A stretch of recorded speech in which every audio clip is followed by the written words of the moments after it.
जय श्री राम, नमस्कार, आदाब, सत श्री अकाल। मैं सुरेंद्र कुमार केवा कायबो इंडस्ट्रीज हेल्थ एंड बिजनेस होकर एक बार फिर आप लोगों के साथ हूँ। दोस्तों, आज मैं एक बहुत ही पुरानी कहानी के साथ आप लोगों के सामने हूँ। और ये कहानी अक्सर मैं अपने दादी से सुना करता था और सुनकर हमें बहुत ही अच्छा लगता था और सुनते सुनते ही इस कहानी को मैं नींद आ जाया करती थी। तो दोस्तों, ये कहानी बहुत पुराने ज़माने की है और ये कहानी 3 भाइयों की है। अगर ये कहानी आप लोगों को अच्छी लगे तो आप वीडियो को लाइक करें, कमेंट करें, शेयर करें और मेरे चैनल को सब्सक्राइब।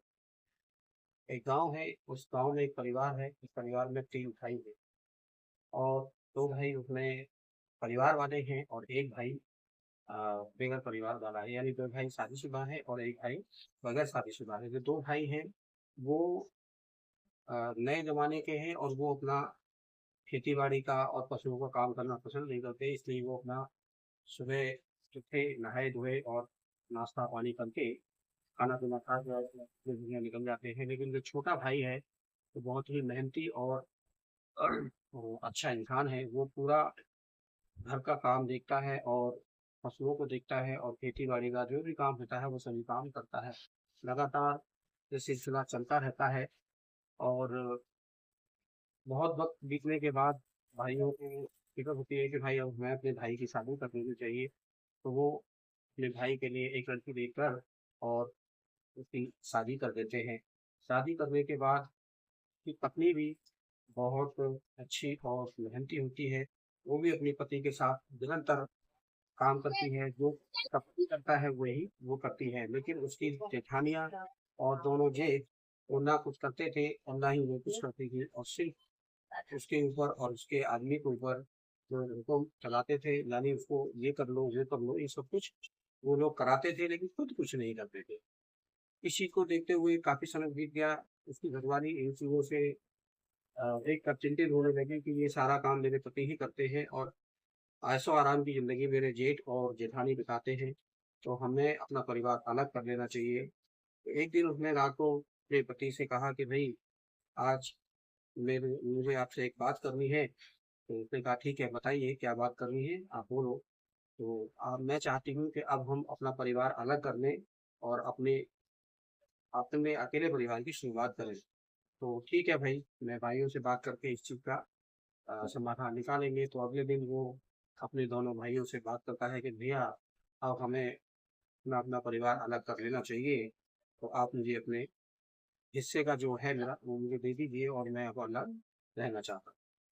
तो तीनों भाइयों का बंटवारा सकुशल हो जाता है और छोटा भाई अपना अलग रहने लगता है। तो उसके हिस्से में एक छोटा मकान और एक पशु भैंसा आता है और उसके साथ वो अपना कुछ खेती का कुछ ज़मीन का हिस्सा उसके हिस्से में आता है। उसको लेके वो अपना परिवार लेकर अलग होता है और अपना जीवन शुरू कर देता है।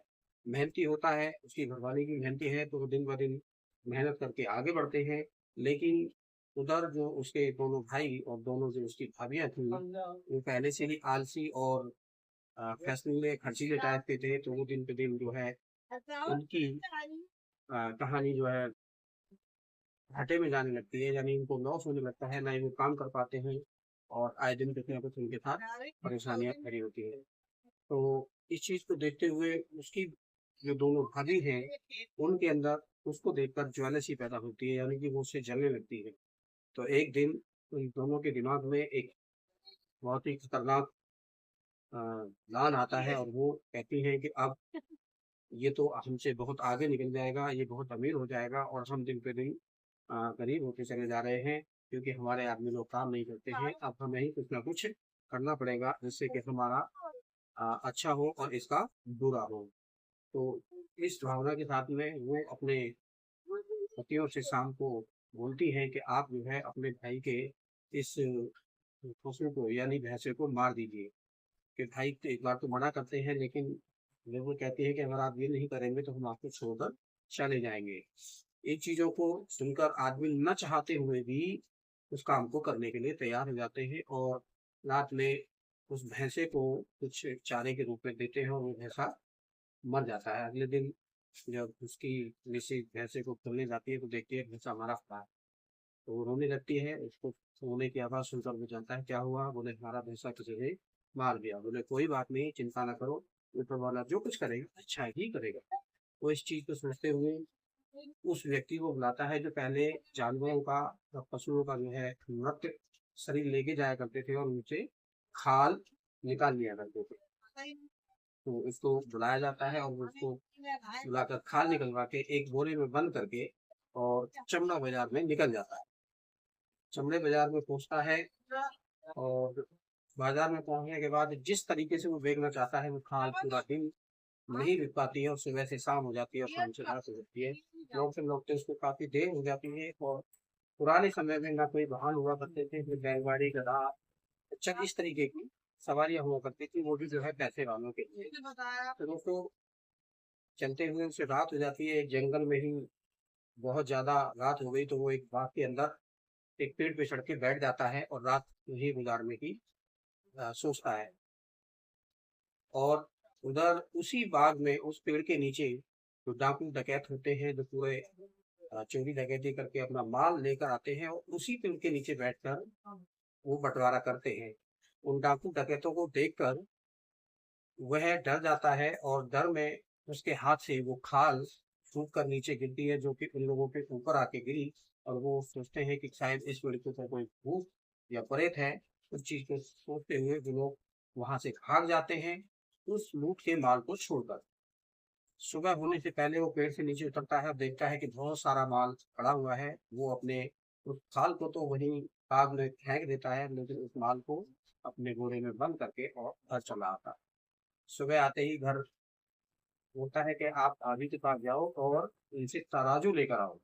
दोस्तों बताते हैं पुराने जमाने में पैसे कम और कागज के पैसे बहुत कम हुआ करते थे। पहले सोने की गिन्नियां, सिक्के इस तरीके के चलते थे और कुछ असरपिया बोलते थे चल। तो वो लेके घर आता है और अपने और उस जमाने में तराजू आज की तरह इलेक्ट्रिक नहीं थे। हाथों से पकड़ के उनको उठाया जाता था फिर उनमें तोला जाता था, उसे तराजू बोलते थे। तो वो तराजू लेकर आती है अपनी जेठानियों से। तो जेठानी सोचती है कि भाई ये तराजू लेकर करेगी क्या। तो वो चतुर थी, चालाक थी और उसके प्रति वैसे ही जो है हीन भावना रखती थी। तो वो तराजू के पंजे में नीचे तारपुल लगा देती है और जब वो उसको तोल कर और बाकी तराजू लेकर आती है तो उसमें एक असरफी लगी रह जाती है। उसे देखकर वो दंग रह जाती है कि इसके पास असरफी कहाँ से आई। तो तुरंत ही अपनी देवरानी के पास जाती है और उससे पूछती है कि तुम्हारे घर इतनी असरफी कहाँ से आई जो तुम्हें तोड़ने की जरूरत पड़ गई। तो वो कहती है कि कल हमारा जो भैंसा मर गया था उसकी खाल निकलवा के तुम्हारे देवर जी बाजार गए थे और आज सुबह लौट कर आए हैं, तो उसके बदले शायद ये 10 रुपये लेके आए, उसी को हमने तोला है।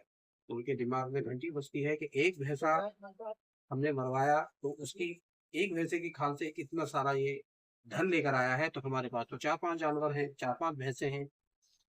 उनके दिमाग में उल्टी बातें चलती थी तो उन्होंने सोचा कि हम भी अब यही करेंगे जो इसने किया है। शाम को जब उनके घर वाले जो उनके पति वो लोग होते हैं वो आते हैं और कहते हैं कि आज आप लोगों को अपने सारे जानवरों को आपको जहर देना है। तो वो लोग कहते हैं क्या आप पागल हो गए हो, अपनी बर्बादी चाहते हो। बोले नहीं, आपका भाई का जो भैंसा आप लोगों ने मारा था उस भैंसे की खाल के बदले वो इतनी सारी सब्जियां लेकर आया है। तो वो तो एक था, हमारे पास तो 4-5 है। और वो जिद करती हैं और जिद करने में उन आदमियों को जो है उनकी जिद के आगे घुटने टेकने पड़ते हैं और रात को वो सारे जानवरों को जहर दे देते हैं। और अगले दिन उन जानवरों की खाल निकलवा के चमड़े बाजार में पहुंच जाते हैं। जिस तरीके से वो बेचने की कोशिश करते हैं तो बाजार में लोग इनके ऊपर हंसते हैं कि तो पूछते हैं भाई बाजार में जब आदमी जाता है तो बताइए भाई किस हिसाब से। बोले हिसाब नहीं, आप जितनी वजन खाल का है उतने ही हमें आपको असरफी देनी पड़ेगी। इस बात को सुनकर लोग उनको वहां से भगाते हैं, कुछ उनका मजाक उड़ाते हैं। इस तरीके से सुबह से शाम हो जाती है और शाम से रात हो जाती है और उनका कुछ भी नहीं बिकता है। और जब रात ज्यादा हुई तो उन्होंने जो जिस चीज का रेट होता है, जिस मार्केट के हिसाब से बिकता है, उन्होंने उसको उसी रेट में बेच दिया। लेकिन उधर घर पे वो दोनों औरतें तराजू लेकर बैठी हैं कि हमारे पति लोग भी अपने भाई की तरह असमिया लेकर आएंगे और हम भी उन्हें तोलेंगे और हम बहुत अमीर हो जाएंगे। लेकिन सारा पासा उल्टा हो जाता है, यहाँ कुछ नहीं होता है। वो कुछ पैसे लाकर उनके तराजू पर रख देते हैं, कहते हैं आप लोगों ने हमें बर्बाद कर दिया।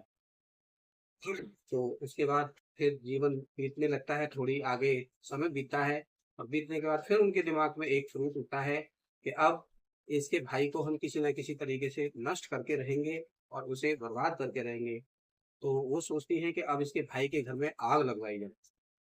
तो शाम को जब उनके पति लोग घर आते हैं, तो वो कहती हैं कि आज आपको एक काम करना है और वो काम करना ही पड़ेगा। वो कहते हैं क्या काम?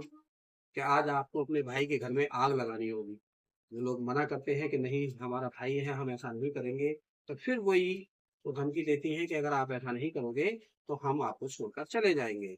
लेकिन कुछ लोग ऐसे होते हैं कि औरतों की धमकी में आते हैं और उसी में के वो लोग थे, क्योंकि वो निठल्ले थे, कुछ करना जानते नहीं थे, औरतों के ऊपर निर्भर थे। उनकी बातें वो मान लेते हैं और रात होते ही उस भाई के घर में वो आग लगा देते हैं।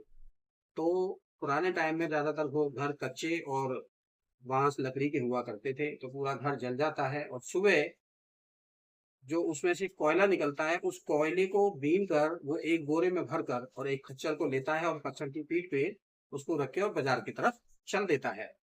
चलते चलते रास्ते में एक सेठानी अपनी बच्ची के साथ, अपनी नातनी के साथ में जा रही होती है और उस गधे को, खच्चर को देख कर कहती है कि नानी, दादी, मेरे से अब नहीं चला जा रहा है, मुझे तो इस खच्चर पे बैठना है। तो वो कहती है ठीक है। बोले भैया, आप मेरी बेटी को अपने खच्चर पे बैठा लो। बोले नहीं सेठानी, मैं आपको मैं आपकी बेटी को अपने खच्चर पे नहीं बैठा सकता। बोले ऐसा क्यों? कि ऐसा इसलिए है कि इस बोरे के अंदर मेरे सेठ की असरपियां हैं। अगर मैं इसके ऊपर इसको बैठाऊंगा तो अगर गलती से भी इसने पार मार दिया तो मेरी असरपियां सारी कोयला हो जाएंगी। बोले नहीं, ऐसा नहीं होगा भैया, ऐसा नहीं होता। बोले नहीं, ऐसा ही है। बोले कोई बात नहीं, मेरे पास धन बहुत है, अगर ऐसा इसने कर दिया तो मैं आपको आपके इसके बराबर धन दे दूंगी, अगर आपका ऐसा हुआ। तो वो उस लड़की को उस खच्चर के ऊपर जो गोरा है उसके ऊपर बैठा लेता है और चलता है कुछ ही दूरी। चलते चलते मतलब गांव आने से पहले ही वो लड़की को पार आ जाता है और वो लड़की पार मार देती है। इसी चीज को लेकर वो बहुत चिल्लाता है, चीखता है कि आपने ये क्या कर दिया, मेरे सारी सब्जियों को कोयला बना दिया, मेरा शेर मुझे ये कर देगा, वो कर देगा। तुरंत आपका जो नुकसान हुआ है वो मैं पूरा कर दूंगी, आप मेरे साथ घर चलो। वो घर जाता है और उस कोयले के बोरी को घर में पलट देता है और वहां उसी के बराबर वहां से असरफियां बोरे में भर के चल देता है। घर वापस आता है, फिर वही दोहराता है कि आप जाइए और अपनी जो जेठानी है उनसे तराजू लेकर आए हुए, हमें ये असरफियां तोड़नी है। वो जाती हैं, वो दीदी आप तराजू दीजिए। वो फिर सोचती हैं कि ऐसा क्यों हुआ। तो वो फिर उसमें तलवे में कारकुन लगा देती हैं और तराजू वापस जब आता है तो एक असर फिर लगी रह जाती है। उनके दिमाग में फिर उठता है कि इनका एक घर था, छोटा सा घर था, इन्होंने इतना सारा धन कमाया, तो हमारा घर तो बहुत बड़ा है। और फिर शाम को जब उनके पति लोग घर आते हैं तो उनसे वो कहते हैं कि आज आपको अपने घर में आग लगानी है। वो कहते हैं क्या तुम पागल हो गए हो, बर्बाद तो हो ही चुके हो और क्यों रोड पे आना चाहते हो। बोले नहीं, आपके भाई के घर में आपने आग लगाई थी और वो उसी कोयले से इतनी सारी असरपियां लेकर आया है, तो आपका घर तो बहुत बड़ा है और हम उससे ज्यादा डबल लाएंगे, लेकिन अब की बार वो गलती मत करना जो पिछली बार आपने की है। उन औरतों की जिद के आगे उनको झुकना पड़ता है और वो लोग अपने घर में रात को आग लगा देते हैं और किसी को भी आग को बुझाने नहीं देते हैं। सुबह जब आग बुझ जाती है तो उसमें से जो कोयला होता है एक बैलगाड़ी के अंदर भर के और बाजार की तरफ चल देते हैं। बाजार में पहुंचते हैं और आवाज लगाते हैं भाई कोयला खरीद लो। तो लोग पूछते हैं भाई क्या रेट दे रहा है। बोले रेट नहीं है, जो आप जितना कोयला लेंगे उतनी असक्ति देंगे। लोग उनका कुछ भी नहीं खरीदते हैं, सुबह से शाम तक वो घूमते रहते हैं।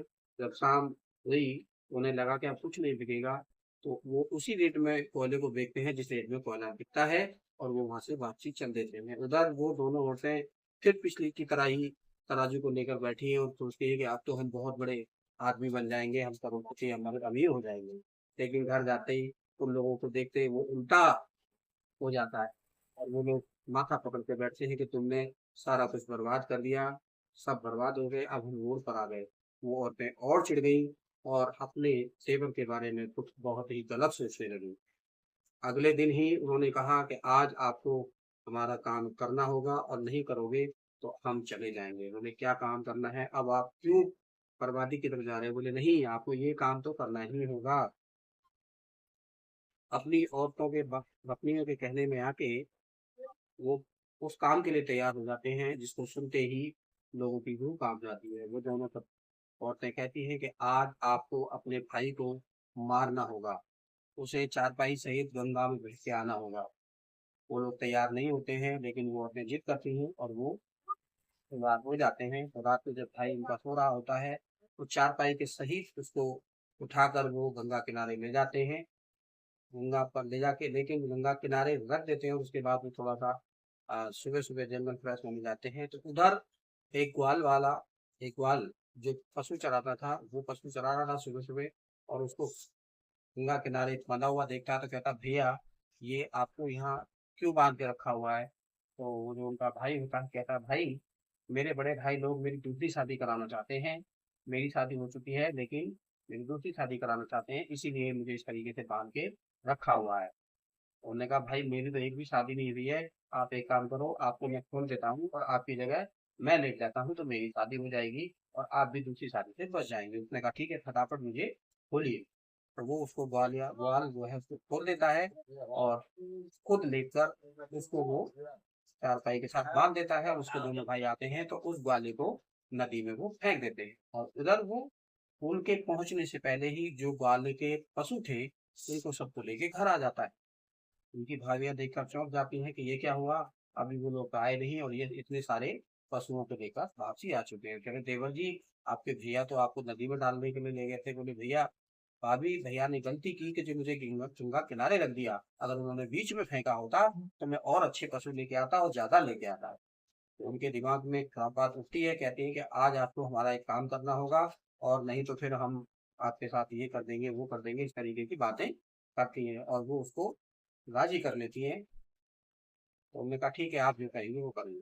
लेकिन भाभी दिक्कत ये है कि भाई तो दो लोग थे और मैं अकेला हूँ, मैं उनको दोनों को कैसे लेकर जाऊंगा? बोली, वो हमारी जिम्मेदारी है, वो आपके साथ जाएंगे। तो उस दिन रात को वो कहती हैं कि आज आप लोग बाहर सोओगे और एक ही चारपाई पे सोओगे। तो उन दोनों भाइयों को एक चारपाई पे सुला देती है, और रात को अपने आप ही वो दोनों औरतें मिलके उन दोनों को चारपाई में बांध लेती हैं, और किसी और की मदद से उसको उनको दोनों को उसके साथ भेज देती है, और वो गंगा किनारे ले जाता है और गंगा में जाके उन दोनों भाइयों को फेंक देता है और वापसी आ जाता है। सुबह हो जाती है, सुबह हुई, दोपहर हुई, जब वो दोनों वापस नहीं आए तो वो कहती हैं कि देवर जी आपके भैया वापस नहीं आए हैं, क्या हुआ? बोले, भाभी हमारे भाई आप लोगों की तरह लालची हैं और भैया अच्छे व्यापारी हैं, तो अच्छे अच्छे पशु ढूंढ रहे होंगे, थोड़ा आ जाएंगे। समय बीतता गया, एक दिन निकल गया, 2 दिन निकल गया, 8 दिन निकल गया। 8 दिन बाद उनकी भाभियां कहने लगी, देवर जी आपके भाई तो आए नहीं। बोले, पागल हो तो, आप लोगों के लालच ने आपको बर्बाद कर दिया, और आप अपने लालच के कारण ही आज इस स्थिति पर पहुंची हूँ। मरे हुए लोग वापस नहीं आया करते, जिनको हाथ पैर बांध के गंगा में बहा दिया जाए तो वो कैसे वापस आएंगे? वो लोग मर चुके हैं।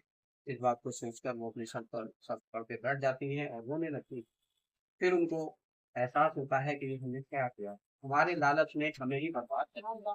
तो कहानी का अर्थ और मतलब सिर्फ ये है कि आदमी को बुरा लालच, कच्चा लालच, दूसरे के प्रति घृणा और दूसरे के प्रति ज्वेलसी नुकसान सामने वाले को नहीं करती है, हमेशा अपना ही करती है, जो इस कहानी में हुआ है।